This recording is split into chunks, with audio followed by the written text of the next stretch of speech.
ఇందాక టిక్ చేశాను, stop అయిందేమో. Okay. Actually నాకు ఇక్కడ బటన్ ఎనేబుల్ అవుతుంది, మరేమో అవ్వలేదు.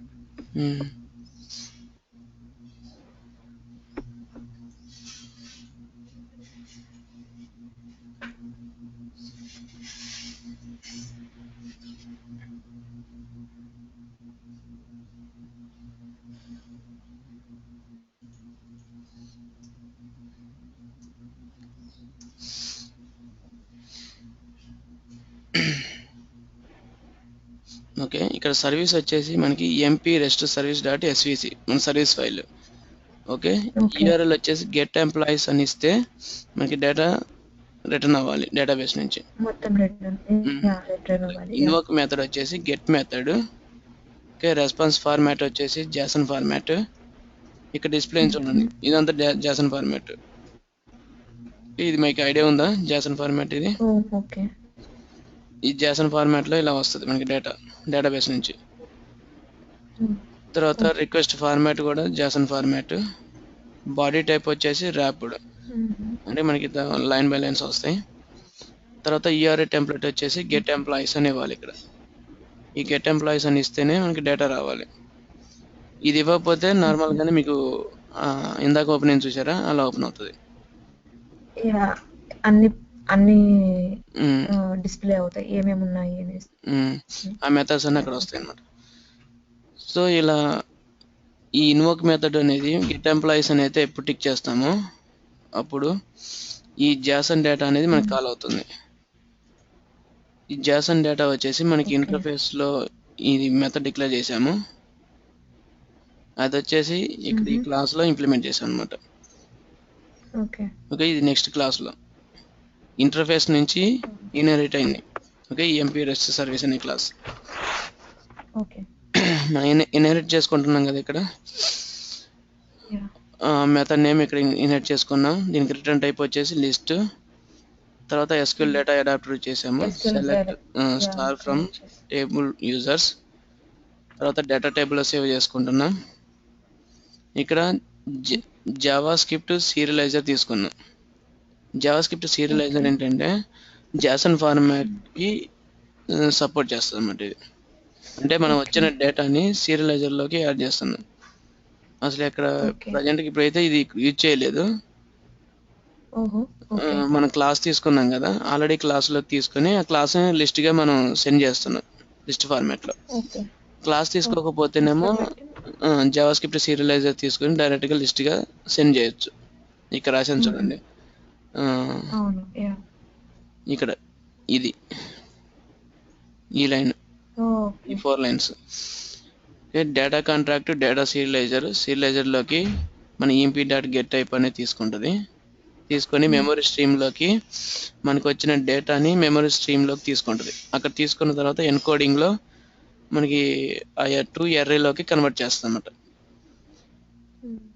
ఓకే, ఎర్రేలో కన్వర్ట్ చేసుకున్న తర్వాత సీరియలైజర్ డాట్ ఈఎంపీ ఎంప్లాయీస్ అన్ని సీరియలైజర్లోకి ఒక లిస్ట్ ద్వారా రిటర్న్ అవుతాయి. ఇక్కడేమో జస్ట్ క్లాస్ తీసుకొని క్లాస్లోకి లిస్ట్ ద్వారా యాడ్ చేస్తున్నాం, ఈఎంపీ డాట్ యాడ్ అని చెప్పి. ఓకే, లిస్ట్ ఒకటి క్రియేట్ చేసుకున్నాం. ఓకే, ఈఎంపీ అనే లిస్ట్, అందులోకి ఎంప్లాయీస్ అందరినీ యాడ్ చేస్తున్నాం. ఒక లిస్ట్ లాగా యాడ్ అవుతాయి. రిటర్న్ చేసి మనకి డేటా రిటర్న్ అవుతుంది కదా. డేటా రిటర్న్ అయినప్పుడు మనకి ఈ సర్వీస్లో ఈ ఫంక్షన్లో డేటానే ఇందులోకి తీసుకుంటుంది. ఓకే, ఎజాక్స్ కాల్ ద్వారా డేటాని గెట్ చేసుకొని టైప్ గెట్ ఉంది కదా, తర్వాత డేటా టైప్ జాసన్ తీసుకున్నాం, జాసన్ ఫార్మాట్ రిటర్న్ అవుతుంది. ఇక్కడ ఈ సక్సెస్ ఫంక్షన్ వచ్చేసి మనకి డేటాబేస్తో ఇంటరాక్ట్ అవ్వటం, సక్సెస్ఫుల్గా డేటా వస్తేనేమో ఇందులోకి వస్తుంది, లేదా మనకి ఎర్రర్స్ వస్తేనేమో ఇందులోకి వస్తుంది అన్నమాట ఈ ఫంక్షన్లోకి. ఈ సర్వీస్ మనకి సక్సెస్ఫుల్గా వర్క్ అయితే ఈ ఫంక్షన్లోకి వస్తుంది.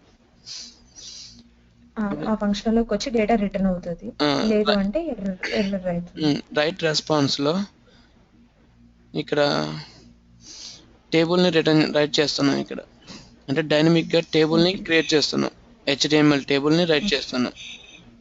అంటే మనకి ఓకే. డేటాబేస్లో ఎన్ని రోస్ ఆఫ్ టేబుల్ ఉంటుంది, ఎన్ని రోస్ ఉంటాయో మనకి తెలియదు కదా. ఎన్ని రోస్ అవును. టేబుల్, ఎన్ని రోస్ ఉంటే అన్ని రోస్ టేబుల్ మనకి ఆటోమేటిక్గా క్రియేట్ అవ్వాలి. ఇక్కడ మనకి ముందే ఇక్కడ క్రియేట్ చేసి పెట్టలేం కదా. అవును. ఓకే. సో దానికోసం డైనమిక్గా టేబుల్ క్రియేట్ చేస్తున్నాం HTML. Okay. Java script use చేసి డైనమిక్గా HTML క్రియేట్ చేస్తున్నాం ఇక్కడ HTML టేబుల్. ఇక్కడ డేటా అనేది సక్సెస్ఫుల్గా వచ్చిన తర్వాత రైట్ రెస్పాన్స్ కాల్ అవుతుంది. కాల్ అయ్యి మనకు వచ్చిన డేటాని రైట్ రెస్పాన్స్కి పాస్ చేస్తున్నాం ఇక్కడికి. ఓకే. ఓకే, ఇది వేరే ఫంక్షన్ కాల్ ఓకే. అవుతుంది ఇక్కడ. యాహ్! అర్థమైంది. ఈ ఎంప్లాయీస్లో మనకు వచ్చిన డేటా ఉంటుంది ఎంప్లాయీస్ అనే వేరియబుల్లో. తర్వాత ఇక్కడ ఈ ఛానల్ వచ్చేసి employees dot Jason data result. ఈ జాసన్ డేటా రిజల్ట్ వచ్చేసి ఇది ఉంది చూడండి, ఈ వేరియబుల్ ఇక్కడ ఓకే. Jason data result. ఈ జాసన్ డేటా అవును. రిజల్ట్ ఈ ఒక వేరియబుల్లోకి ఇచ్చుకోవాలి. ఇచ్చుకుంటే ఏమవుతుందంటే ఈ రిమైనింగ్ ఈ డేటా ఉంది కదా, ఈ డేటా మనకి ఛానల్లో ఉంటుంది. ఓకే, ఈ ఛానల్ ప్లస్ ఈ ఎంప్లాయీస్ అనే వేరియబుల్లో ఉంటుంది అనమాట. Okay.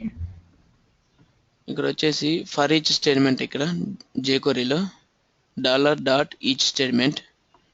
Okay, channel comma function index comma employee. Index comma employee అంటే మనకి 1 by 1 రో బై రో మనకి రీడ్ అవుతుంది. ఇక్కడ ఒక స్ట్రింగ్ ఫార్మాట్లోకి రీడ్ అవుతుంది. ఈ రీడ్ అయ్యేటప్పుడు టేబుల్ని క్రియేట్ చేస్తున్నాం చూడండి. ఇక్కడ ఫస్ట్ టేబుల్లో ఫస్ట్ రోలో వచ్చేసి మనకి ఏముంటాయి, కాలమ్ నేమ్స్ ఉంటాయి. ఓకే, ఐడి, ఎంప్లాయీ నేము, తర్వాత లాస్ట్ నేము, తర్వాత ఈమెయిల్. హలో. ఓకే. తర్వాత వచ్చేసి నెక్స్ట్ రోలో క్రియేట్ చేసి ఐడి, ఫస్ట్ నేము, లాస్ట్ నేము, ఈమెయిల్. ఓకే. తర్వాత రో క్రియేట్ చేసాము. తర్వాత లాస్ట్ వచ్చేసి టేబుల్ ఎండ్ ట్యాగ్. ఇక్కడ ఓకే. ఇంతవరకు టేబుల్ HTML అనేది క్రియేట్ అయింది, డైనమిక్ టేబుల్. Okay sir. తర్వాత ఆ టేబుల్ అనేది మనం ఒక HTML టేబుల్కి HTML బాడీ ట్యాగ్లోకి అప్లై చేయాలి కదా. ఒక డివ్ తీసుకున్నాం, ఆ డివ్లోకి ఈ టేబుల్ని అటాచ్ చేస్తున్నాం. ఓకే. డివ్ని ఫైండ్ అవుట్ చేసి .htmlలోకి HTML ఫంక్షన్ ద్వారా మనం క్రియేట్ చేసిన HTML ట్యాగ్ని ఇందులోకి అటాచ్ చేస్తున్నాం. ఇప్పుడు మనం క్రియేట్ చేసిన HTML టేబుల్ వచ్చేసి డివ్లో ఉంటుంది. Okay, okay. ఇదన్నమాట ఫంక్షనాలిటీ. ఈ సర్వీస్ వచ్చేసి మనం ఓకే సర్వర్లో హోస్ట్ చేశాను. ఓకే. ఇంకా గెట్ ఆల్ ఎంప్లాయీస్ అనే ఫంక్షన్ ఈ బటన్ క్లిక్లో కాల్ చేశాను. బటన్ ఎప్పుడైతే మనం టిక్ చేస్తామో అప్పుడు ఈ ఫంక్షన్ కాల్ అవుతుంది. అది ఫంక్షన్ కాల్ అయ్యి ఆ టేబుల్లో ఉన్న డేటాబేస్ కనెక్షన్ అయ్యి ఈ అజాక్స్ కాల్ మెథడ్ ద్వారా ఈ సర్వీస్ కాల్ అవుతుంది. ఆల్రెడీ సర్వీస్ సర్వర్లో రన్ అవుతుంది. ఈ రన్ అయిన సర్వీస్ వచ్చేసి మనకి డేటా రైట్ రిట్రీవ్ చేస్తారు. యా. దీన్ని రన్ చేద్దాం. ఓకే. ఇప్పుడు ఇలా రన్ చేస్తే మనకి రాదు డేటా. ఎందుకు రాదు చెప్పగలరా?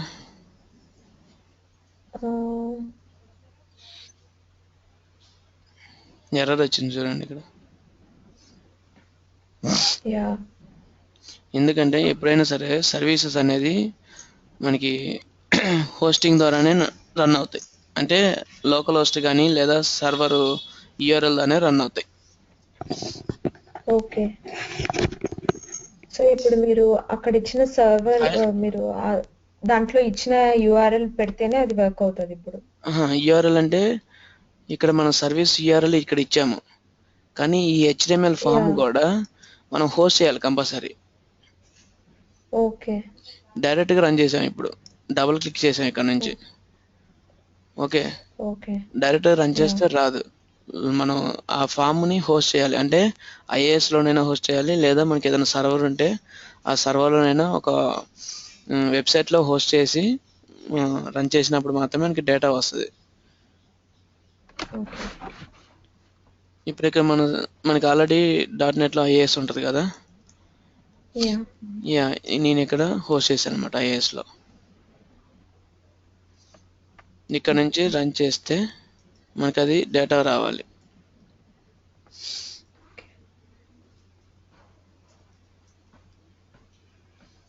ఓకే, గెట్ పోస్ట్ అనే ఫోల్డర్లో ఉంది ఇది. ఓకే, గెట్ పోస్ట్ అనే ఫోల్డర్లో ఉంది.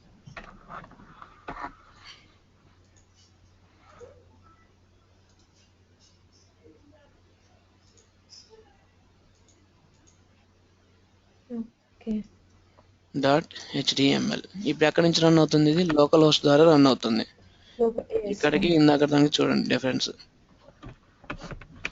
ఓకే, కంపల్సరీ లోకల్ హోస్ట్ ద్వారానే రన్ చేయాలి. లోకల్ హోస్ట్ కానీ ఏదైనా హోస్టింగ్ ద్వారానే రన్ చేయాలి. ఓకే ఇప్పుడు సబ్మిట్ చేద్దాం.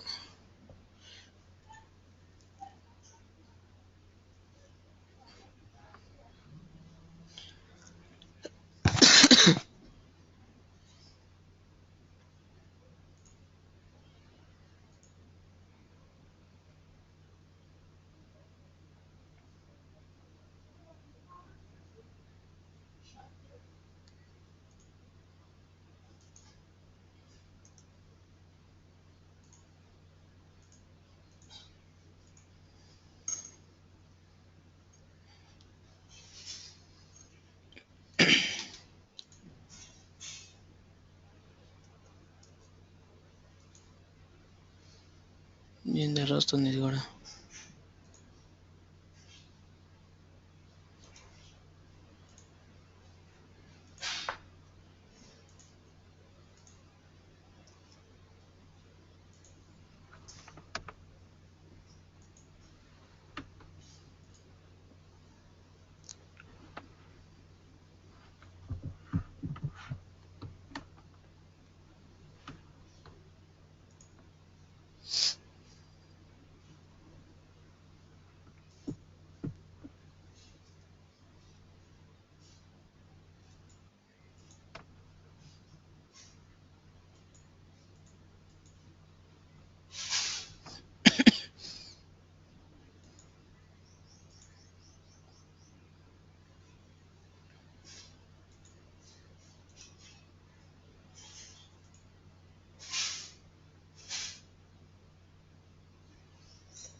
ఓకే, ఇదనమాట. అది సర్వర్లో ఏదో ప్రాబ్లం ఉండి ఉంటుంది. ఆ సర్వర్ రన్ అవ్వట్లేదు అనుకుంటా. ఇలా మనం హోస్ట్ చేసిన సర్వీస్ మాత్రమే ఇక్కడ యూజ్ చేయాలి. మనం రన్ చేసే ఫామ్ కూడా హోస్ట్ చేసిన ఫామ్ మాత్రమే రన్ చేయాలన్నమాట. ఓకే, ఈ డేటా వచ్చేసి మనకి ఎస్క్యూఎల్ సర్వర్లో ఉంది. ఓకే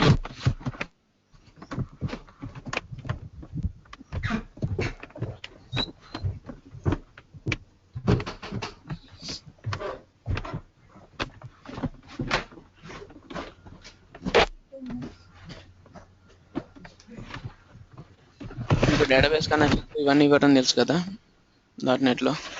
యా తెలుసు సార్.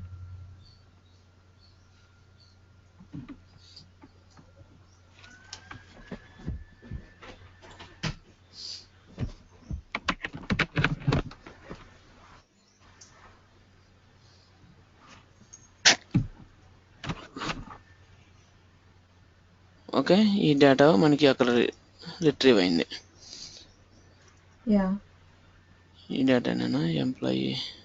కాదు సార్, అది కాదు. అది కాదు, ఇక్కడ డేటాబేస్ కనెక్షన్ వేరే ఉందనుకుంటా. యా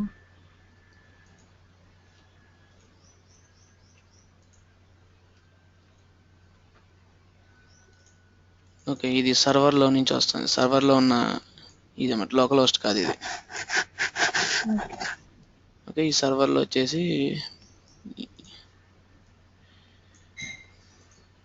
ఇది రిమోట్ డెస్క్టాప్ వేరే సర్వర్లో ఉందన్నమాట ఆ డేటాబేస్. అక్కడి నుంచి వస్తుంది data. Okay, production okay server sir. అనమాట మాకు. అందులో పెట్టాను డేటా, అక్కడి నుంచి వస్తుంది. లేదా మనం ఎక్కడి నుంచి అయినా ఇప్పుడు డేటా సోర్స్ ఇప్పుడు వచ్చేసి ఇక్కడే మార్చేసుకోవచ్చు. క్రెడెన్షియల్స్ ఇక్కడే మార్చేస్తే. లోకల్ పెట్టేసుకుంటే అయిపోతుంది. యా.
అక్కడ సర్వర్ ఏమి ఇవ్వకపోతే అది లోకల్ హోస్ట్ తీసుకుంటుందా సార్?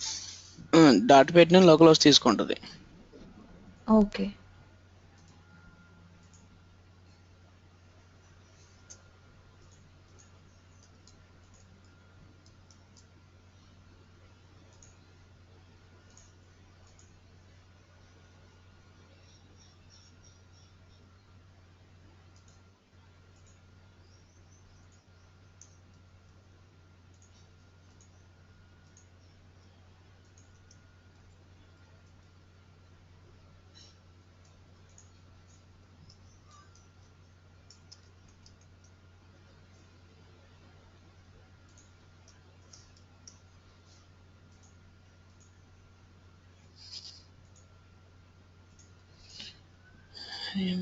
సర్వీస్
ఓకే, ఇదనమాట మన డేటాబేస్లో ఉన్న data. Yeah okay, Prasad, Satish, Raju, Niharika. అది ఓకే. లోకల్ హోస్ట్ అయితేనేమో ఇలా ఇచ్చుకుంటాము. మనకి ఇందాక ఇచ్చినట్లనే సర్వర్ ఐపీ అడ్రస్ ఇచ్చాము. Okay sir. అది మా ప్రొడక్షన్ యొక్క సర్వర్ ఐపీ అడ్రస్ అది. ఓకే అది ఓకే. ఈ సర్వీస్ అర్థమైంది కదా. మళ్ళీ తర్వాత డాక్యుమెంట్లో చెప్తాం కాబట్టి నో ప్రాబ్లం. ఓకే యా ఇదంతా యాక్చువల్లీ నాకు ఐడియా ఉంది సార్. ప్రాబ్లం ఏది డాట్నెట్లోనా? ఈ కనెక్షన్స్. యా యా అవును సార్. కనెక్షన్స్ అన్ని ఓకే. సర్వీస్ వచ్చేసి మనకి ఎక్కడ ఏం రాయాలనేది తెలియాలి కదా. విండో సర్వీస్ ఉంటుంది, తర్వాత ఈ రెస్ట్ఫుల్ సర్వీస్ అంటారు దీన్ని. విండో సర్వీస్ మనం సిస్టంలో ఇన్స్టాల్ చేసుకుంటాం. ఇన్స్టాల్ చేసుకుంటే మన సిస్టమ్ అయితే ఎప్పుడైతే ఆన్ చేస్తామో అప్పటి నుంచి అది ఆటోమేటిక్గా రన్ అవుతూ ఉంటుంది అన్నమాట సర్వీస్. ఓకే అది మీకు కొన్ని వెబ్సైట్స్ ఉంటాయి, ఆటోమేటిక్గా పర్టికులర్ టైంలో మెయిల్స్ వస్తూ ఉంటాయి ఎవ్రీడే కదా. అలాంటివి విండోస్ సర్వీసెస్లో రాసి ఇన్స్టాల్ చేస్తారన్నమాట పర్టికులర్ టైం పెట్టి. ఆ పర్టికులర్ టైంలో అంటే డేలో ఒక టైం అనేది ఫిక్స్ చేస్తారు. ఆ టైం అక్కడ టైం అవ్వగానే మనకి మెయిల్ అనేది వచ్చేస్తుంది. ఓకే అలాంటి సర్వీసెస్ రాస్తారన్నమాట విండోస్ సర్వీసెస్ యూజ్ చేసి సిస్టంలో ఇన్స్టాల్ చేస్తారు. అది ఆటోమేటిక్గా బ్యాక్గ్రౌండ్లో రన్ అవుతూనే ఉంటుంది. ఓకే ఓకే, నెక్స్ట్ ఈ పోస్ట్ మెథడ్ ఇవన్నీ మీరు ఒకసారి ట్రై చేయండి. Post method. Yeah okay sir. And మీకు డాట్నెట్లో కూడా సర్వీస్ నేర్చుకోవడం పెద్ద ఈజీ, హార్డ్ ఏం కాదు, ఓకే ఈజీగానే ఉంటుంది. కాకపోతే కొంచెం ప్రాక్టీస్ చేయాలి. ఓకే, ఇంకా jQuery ఇంతటితో కంప్లీటెడ్. నో కాన్ఫ్లిక్ట్ అనే మెథడ్ ఒకటి ఉంటుంది. ఈ నో కాన్ఫ్లిక్ట్ ఏంటంటే మనం నెంబర్ ఆఫ్ వర్షన్స్ యూజ్ చేస్తాం ఒకటే ఫామ్లో. jQuery వర్షన్స్ అంటే ఒక్కొక్క వర్షన్లో ఒక ఫీచర్ ఉంటుంది కదా. సో రియల్ టైంలో వచ్చేసి నెంబర్ ఆఫ్ వర్షన్స్ యూజ్ చేస్తారు మ్యాక్సిమం. ఒక దాంట్లో నుంచి ఇంకో దాంట్లోకి కన్ఫ్లిక్ట్ అవ్వకుండా, అంటే ఆ ఫంక్షన్స్ అనేది కన్ఫ్లిక్ట్ అవ్వకూడదు కదా మనకి. కన్ఫ్లిక్ట్ అవ్వకుండా ఉండాలంటే నో కాన్ఫ్లిక్ట్ అనే మెథడ్ ఉంటుంది, అంటే ప్రీ డిఫైన్డ్గా. ఇది రాసుకోవాలి. అంటే ఇప్పుడు versions to versions features add అవుతాయి కానీ చేంజ్ కూడా అవుతాయి సార్? చేంజ్ కూడా అవుతాయి, కొన్నిట్లో రిమూవ్ అవుతాయి, కొన్నిట్లో యాడ్ అవుతాయి, అట్లా అన్నమాట. ఓకే సో ఓకే ఇప్పుడు కొన్ని వర్షన్ లో ముందున్న ఫంక్షన్ అనేది కూడా ఉండదు. ఉండదు, తర్వాత దాంట్లో యాడ్ అవుతుంది. ఓకే ఓకే ఓకే అలాంటివి మనం కన్ఫ్లిక్ట్ అవ్వకుండా ఉండడం కోసం కొన్ని ఏమో రెండిట్లో ఉంటుంది ఉండి, అక్కడ సర్వీస్ వేరే ఉంటుంది, ఇక్కడ సర్వీస్ వేరే ఉంటుంది, రెండు కన్ఫ్లిక్ట్ అవ్వకూడదు కదా. సో ఆ కన్ఫ్లిక్ట్ అవ్వకుండా ఉండడం కోసం ఈ $నో కాన్ఫ్లిక్ట్ అనే మెథడ్ ఇంప్లిమెంట్ చేశారు. ఇది రాసుకుంటే ఏమవుతుందంటే మనకి ఏ వర్షన్లో అయితే ఇది పర్ఫెక్ట్గా వర్క్ అవుతుందో అది మాత్రమే వర్క్ అవుతుంది అన్నమాట. ఓకే, అక్కడ నో కాన్ఫ్లిక్ట్ అని పెట్టాలి. పెట్టిన తర్వాత మనం ఇంతకుముందు $సింబల్ యూజ్ చేసాం డాక్యుమెంట్కి, తర్వాత ఎవ్రీ స్టార్టింగ్లో $సింబల్ యూజ్ చేసాం ప్రతి లైన్కి. $సింబల్ కాకుండా jQuery అనేది యూజ్ చేయాలి. ప్రతి లైన్కి jQuery యూజ్ చేయాలి. యూజ్ చేయడం వల్ల మనకి కాన్ఫ్లిక్ట్ అవ్వదు అనమాట. ఓకే అంటే ఓన్లీ ఈ ఫంక్షన్ కి ఇలా యూజ్ చేయాలి సార్? ఏ ఫంక్షన్కి? ఈ ఫంక్షన్కి jQuery, తర్వాత మామూలుగా jQuery యూజ్ చేయొచ్చు. ఓకే డాలర్ బదులు jQuery అయినా పెట్టచ్చా సార్? jQuery అయినా పెట్టచ్చు, కానీ సింపుల్గా డాలర్ పెట్టేస్తే అయిపోతుంది ఇంత రాయకుండా. అట్లా అనమాట. ఇంకా నెక్స్ట్ మీకు AngularJS ఉంది. AngularJS చాలా ఇంపార్టెంట్. ఓకే, మన డాట్నెట్లో కానీ, జావాలో కానీ, యూఏలో కానీ అది చాలా ఇంపార్టెంట్ అది. ఓకే, ఈరోజు ఎగ్జాంపుల్ వచ్చేసి టాస్క్ గెట్ మెథడ్ చెప్పాను కదా, పోస్ట్ మెథడ్ మీద ట్రై చేయండి. ఓకే, పోస్ట్ మెథడ్లో మీరు సర్వీస్ ఒకటి రాయండి, డేటాబేస్కి ఇన్సర్ట్ చేయటం. ఓకే, సర్వీస్ రాసి ఆ సర్వీస్ని ఇక్కడ కాల్ చేయండి అజాక్స్లో. Okay sir. అది మామూలుగా మీకు డాట్నెట్ చెప్పేటప్పుడు చెప్తాను అది, ఓకే కానీ మీరు ట్రై చేయండి. నాకు ఒకసారి నోట్స్ పంపిస్తారా సార్? పంపిస్తాను ఇది. Okay sir. ఓకే, నోట్స్ అంతా పంపిస్తాను, చదువుకోండి. ఏముండదు, అన్ని ఫంక్షన్స్ ప్రీ డిఫైన్డ్ ఫంక్షన్స్, అన్ని కాల్ చేసుకోవటం ఇవన్నీ. Okay ya event okay sir ఇవ్వాలి. షూర్ సార్ ఓకేనా? యా ఓకే మరి బాయ్. Bye sir.